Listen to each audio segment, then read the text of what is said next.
I don't know if I want to go to legend stature or not. Well, I get pretty good at creating legend stories, and you're definitely one of them. I'm glad to finally be able to have you on the show. Glad to be on. All right. Well, first, we want to have you introduce yourself and tell us a little bit about how you became an internet entrepreneur. I know you did a Sure. lot of business offline, but just let us know. Yeah, sure. Well, like you said, I've been in business for a long time. I've actually never really had a job, which, I hardly ever had a job. I had a few little odd jobs here and there, but I started out as an entrepreneur really young and did pretty well. And eventually I got in the candle manufacturing business and was in that business for a while and decided to get out, sell out. And just as I got out, internet was becoming popular, and that was in about 1997. So that's been a long friggin' time ago. That's like 108 dog years. And so I started 1997. So I started. I actually had a non-compete contract. I couldn't sell candles, which was my first intention, to sell candles online, which I'm glad I didn't. So instead, I started selling candle-making supplies, and I had a little site called Craft Express that eventually became craftstore.com. That was my first venture into online sales, and it was like a big Yahoo store, billion product kind of thing, and we shuffled around several $1 million every year for 2 or 3 years. I don't think we ever made a nickel. And we just had we were selling a lot of stuff. We had really tight margins. I had 14,000 SKUs of product. So I had 14,000 different, and SKU, if you don't know retail, it's a SKU, it's a particular item. So we had, if you have 5 sizes of something, that's 5 SKUs. So it's not necessarily 15,000 items. But anyway, it took up a big old fat warehouse, and we shipped all this stuff, and we get damaged packages back. We didn't know how to do any of that crap. We were as dumb as stumps. And fortunately, I didn't lose my shirt, but I didn't make any money. And then I started getting into the little micro websites, building little micro websites, selling individual products, stuff that I would import from China, stuff that I made, some in the craft arena, some in, a number of different cleaners, printing stuff. I had some health-related stuff. I'll talk about that in a little bit. And, I just had a number of products, all over the place. And that was doing pretty good. And I was basically running this big craftstore.com business that was shuffling millions of dollars, but I'm not making any money. And then these little bitty websites over on the side was what I was eating from, what I was feeding my family from. And then I only had 2 or 3 of them. And then I realized one day that, the big e-commerce web store model might not be for me. And what if I just had a whole bunch of these little small microsites? And that's basically how I got started. And I would just look for a niche, look for a need, build a microsite. And I had a policy that I wouldn't do it unless I could build a site in one day. And I'd build a site in a day and put it up. And nice. Over time, I put up 128 of those sites and got up to doing right at $30 million a year. And that's kind of how I got started. I'll tell the rest of that story. There's a rest of the story, as you well know. But I'll tell the rest of that story in a little bit. But anyway, that's how I got started in the internet business.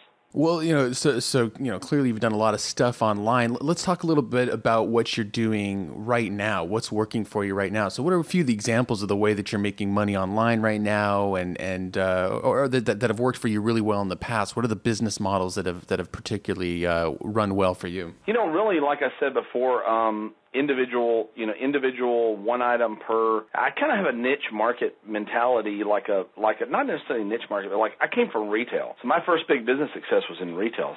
And I was in a real odd jewelry niche in retail, and I kind of realized that you look at the shoe market. And I asked a guy one time that ran the mall. I said, "Wait, why are there so friggin' many shoe stores? If you walk through a mall, there's like 50 shoe stores. Why are there so many shoe stores?" He said, "Because they all make money." And if you watch the shoe business, it's down to there are shoe stores for kids, shoe stores for athletic shoes, shoe stores for ladies' shoes, shoe stores for work shoes. Now there's just shoe stores for sandals, And people feel like, I really believe when they're shopping online, the fewer hops they got to go through to get to whatever it is they were looking for, the better. And if they feel like you specialize in whatever it is that they came looking for, they're more likely to buy it from you than they are from this giant website that sells, tampons and torpedoes. They don't want to buy so much from these big giant freaking retailers that just don't have any. They want to buy from somebody they feel like knows their problem, understands them, specializes in a particular area. So I think that's been the big driving force behind what I've done. And really, the thing is, I've always worked on you throw a lot of crap against the wall and see what sticks. So a lot of times we'll do a number of websites knowing full well that 50% of them are not going to make. We'll build these little sites. We'll apply traffic to them. And not that they won't sell anything, but sometimes they'll sell, but they just don't ROI well enough. The traffic cost versus the cost of sale or just don't work out. And rather than put all my eggs in one basket and fall in love with an idea, I'll just do a number of ideas and see what has traction. And I think one of the big things that most people miss in that model, I think there are a lot of people that do that. And I think that one of the big things that a lot of people miss with that model is once you found a winner, to maximize that winner, I call it starving the ponies and feeding the stallions. I really want to maximize those winners, and I think that's where so many people think they're smart. They're like, well, we're going to try 10 things, and we know 6 of them aren't going to work, or 7 of them aren't going to work, and then we'll just cut them out. We'll save the money, and then we'll make money on the 3 that did work. But they never go back and do step 3, which is, okay, you got 3 winning offers. People don't realize the value of a winning offer. You can take one thing that really is hot, and then you're just looking for more media. You're looking for more market. You found out that the product works. And I know so many people that have a winning product, they'll come up to me, and they'll go, hey, I don't know how much you can help me. I'm already making a lot of money. So, well, how are you making money? And I said, well, we're making $100,000 a month selling this widget. Oh, how do you get your traffic? Oh, man, just PPC. And they don't ever go, they don't realize there's a whole nother universe of traffic 1,000 times bigger out there. And it actually reminds me of we just went and met with you, a couple of weeks ago in Austin and checked out your traffic seminar and talk about being blown away. It was that same thing. We're like, okay, here's how we get traffic. And then we're like, look at this whole world out there of traffic that we've, just let go by. It's the same kind of thing. And it's just, there's no sense in going out and finding multiple sources of traffic until you have a winning offer, you know. But, that's for a lot of people. But a lot of people don't have the money to go out and do that. And that's kind of where social media works so well. You can develop an audience and then find out what they want. It's a great starting place. So it's what I do now and what I would have done before are kind of two different things because, fortunately now I have resources. I've got money to work with. And sometimes money can make you stupid too. Yeah. You can get real lazy and stupid when you've got some money. So, you know what? I don't need to do any research anymore. I know what they want. This is what they'll do. I'll just run this ad. It'll work. I don't need to split test that. And that's just all, when you start talking like that to yourself, you might as well just write checks and throw them out the window of your car because, man, you're just throwing away money. Well, that's one of the things that I really like about your style of business is you're voraciously testing. Like Sterling mentioned, we were at that seminar a couple weeks ago.